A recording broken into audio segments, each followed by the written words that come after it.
Bonsoir à tous. Je suis là ce soir, moi, Fatiha Lagas. Je suis là ce soir pour exprimer mon sentiment de réparation suite à la condamnation de Nicolas Sarkozy pour association de malfaiteurs.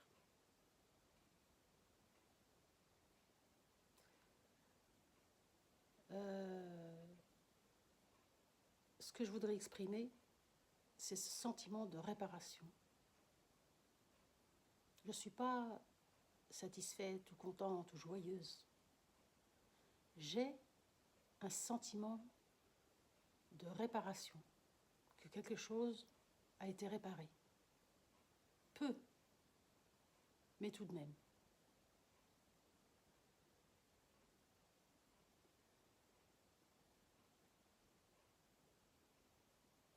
La France, pour moi, a été longtemps, jusqu'à ce que ma vie bascule à un moment donné, pour rien. La France était pour moi le pays des droits. Un exemple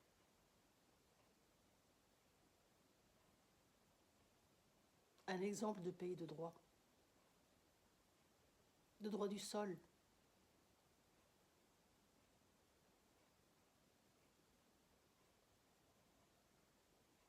Et tout ça, ça a été balayé. Parce que des gens autour de moi, dans certaines institutions, se sont permis de penser qu'ils étaient au-dessus des lois.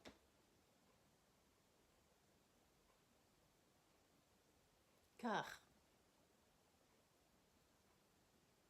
ce qui m'a été reproché à moi, c'est d'avoir repris des études.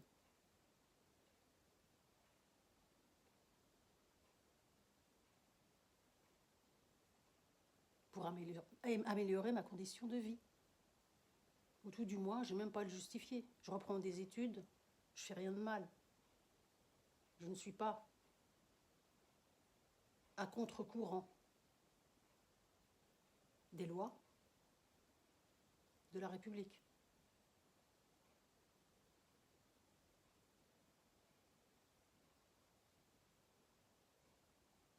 Imaginez-vous, dans un pays où on vous vante le mérite, où on vous dit que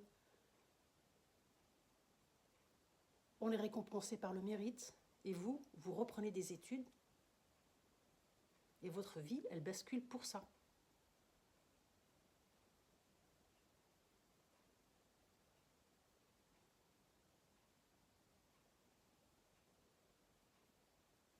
Donc cette condamnation de M. Sarkozy à 5 ans de prison ferme, et peut-être au-delà, parce que bon, il continue à faire le coq, il a tellement pris l'habitude de faire le coq, de faire le hors-la-loi, que continue. Bon. Ça, c'est de l'opinion, j'ai le droit d'avoir mon opinion. Parce que quand je le vois, quand il est sorti du tribunal, quand le discours qu'il a eu, parce qu'il était encore se croyait encore dans un meeting, j'ai le droit d'exprimer mon opinion à ce sujet.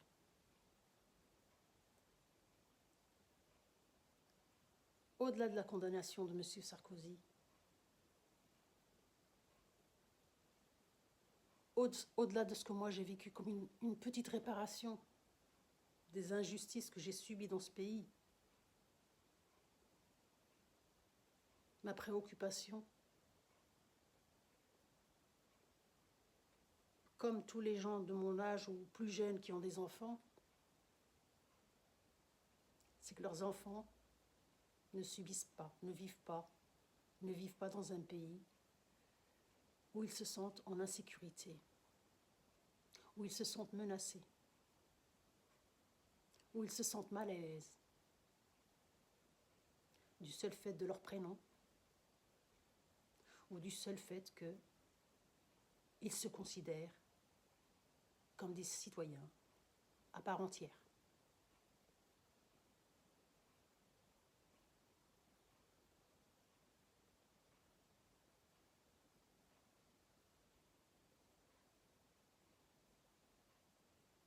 La personne qui vous parle aujourd'hui, il arrive très souvent qu'elle se lève le matin et qu'elle se dise comment ça se fait que je suis encore là, après tout ce que j'ai subi d'injustice et de pression, parce qu'un jour, j'ai décidé de reprendre des études de philosophie.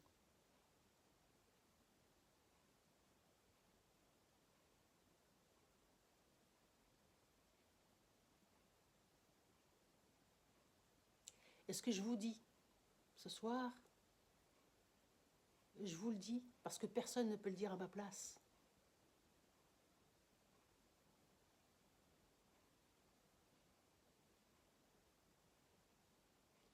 Le préjudice moral, je ne vous en parle même pas.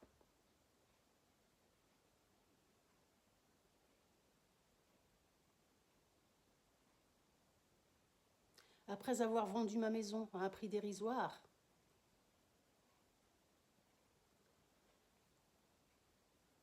j'étais dans un tel état d'oppression et un tel état de sentiment d'injustice que je me levais tous les matins en pensant à ce qu'on m'avait fait. Tous les matins. Et je dormais, j'y pensais. Je me levais, j'y pensais. Et j'ai même pensé à payer un avocat et lui donner toutes mes économies pour me rendre justice.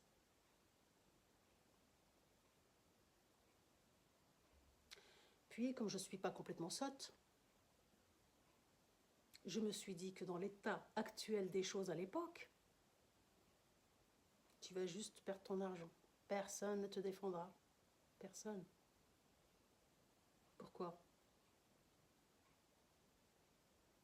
Parce que vous pouvez, comme moi, être citoyen français. Encore faut-il être reconnu comme tel.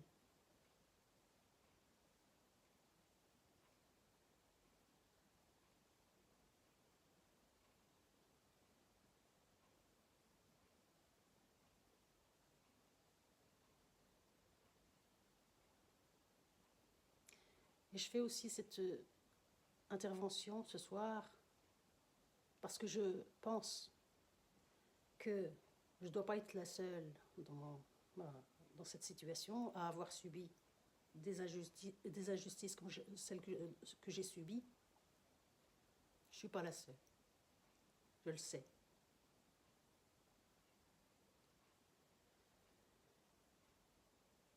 Et ce soir, je ne pense pas à moi.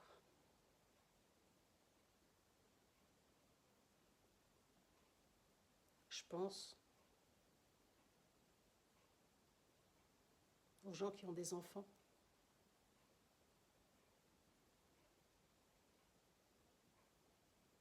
aux gens qui sont d'origine africaine, maghrébine, et qui ont des enfants qui sont nés en France.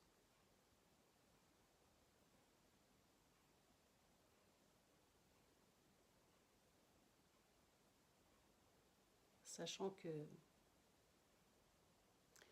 dans le cas d'injustice dans les institutions,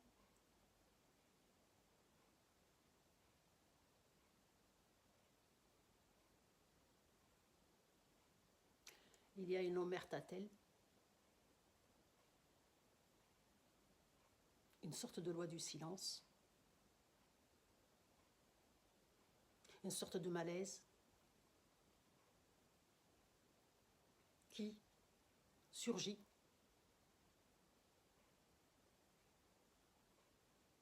dès qu'ils parlent de ce qu'ils subissent comme injustice.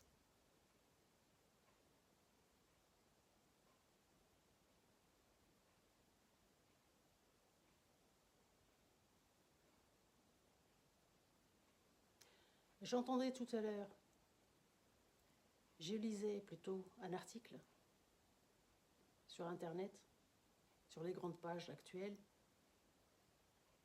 que M. Sarkozy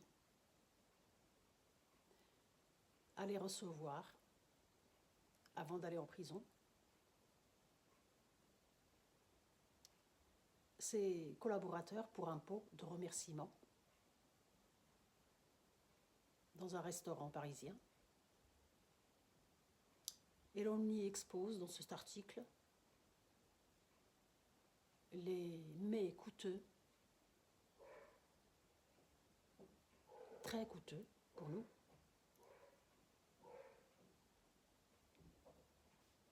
qui allaient être servis dans ce restaurant. Alors je voudrais dire, moi, et j'ai le droit de le dire en tant que citoyenne, électrice, qu'il ne faut pas s'y tromper. Monsieur Sarkozy, nous ne vous envions pas, nous comptions sur vous. Et comme ceux d'avant vous,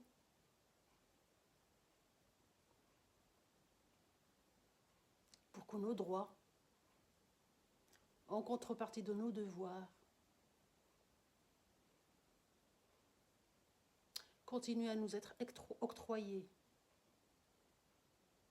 Parce que le fait que vous mangiez dans un restaurant et que l'on fasse la liste de ce que vous allez manger, ou ce que certains journalistes pensent qu'il est bon de mettre comme ça sur la devanture à nos yeux,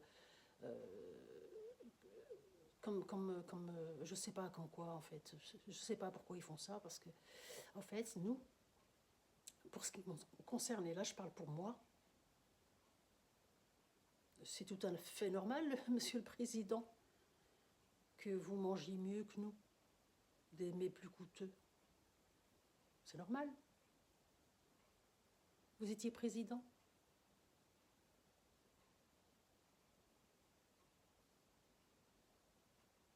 Ça n'a rien de si injuste. Vous étiez président. Vous l'êtes plus. Vous pouvez continuer, vous avez les moyens. Mais c'est pas ça le problème, Monsieur le Président. C'est pas ça le problème. Le problème est que nous vivions dans un pays où il n'y avait plus de droits.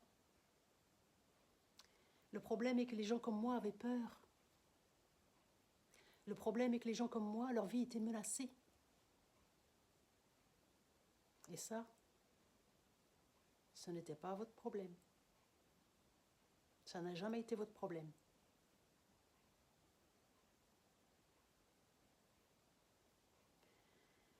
Donc, nous ne vous envions pas. Nous ne sommes pas haineux. Nous ne vous envions pas. Ce que nous aurions voulu, c'est que vous fassiez votre job comme tout le monde, c'est tout. Et je suis ce soir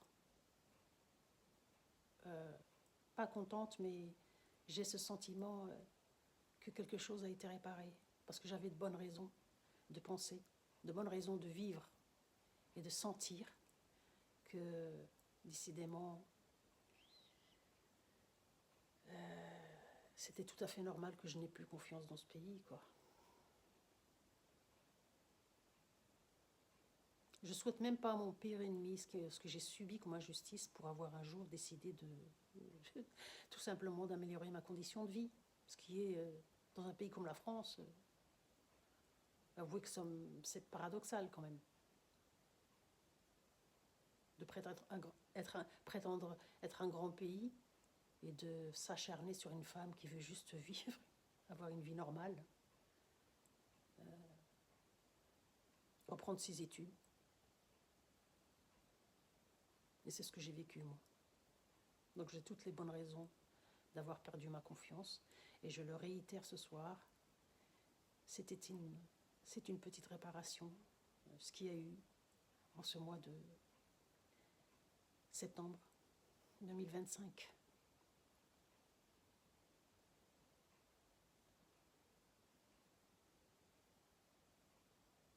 Je pense à ma fille, pour qui j'avais très peur aussi.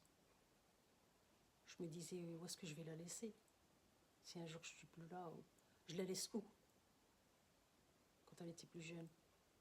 C'était difficile. Très difficile. Et ma fille, Il était hors de question que je l'élève dans la haine. Et je ne l'ai pas élevé dans la haine. Je ne l'ai jamais encouragé à avoir de la haine pour qui que ce soit.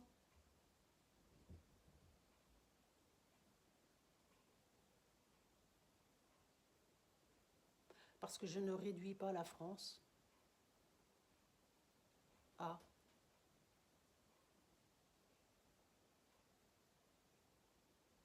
quelques personnes qui, à un moment donné de son histoire, la bafouent. Parce que c'est ce que vous avez fait, Monsieur le Président, vous et d'autres avant vous.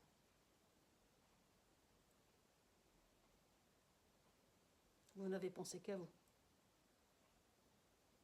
Vous n'avez pas pensé à nous, citoyens,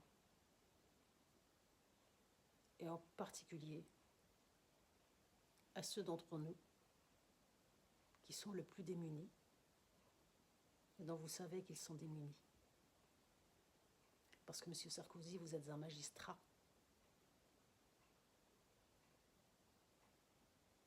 Et vous connaissez, vous savez comment est ficelée la Constitution.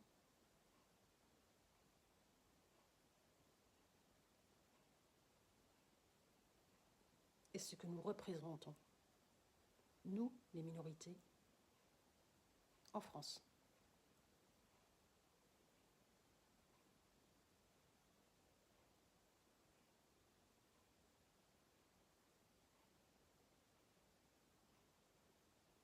Donc non, il ne s'est jamais agi de envier ceux qui nous gouvernent pour leur richesse. Il s'est agi de compter sur eux et d'une manière ou d'une autre, nous avons été déçus.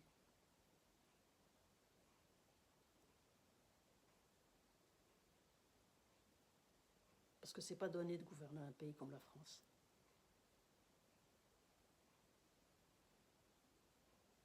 Ce n'est pas donné. Il faut du travail, beaucoup.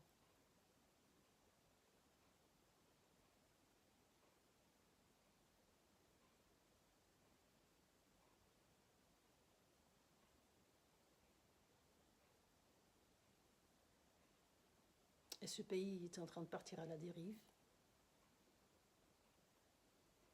Mais ce n'était pas votre problème, Monsieur le Président. Ce n'était pas du tout votre problème, ça.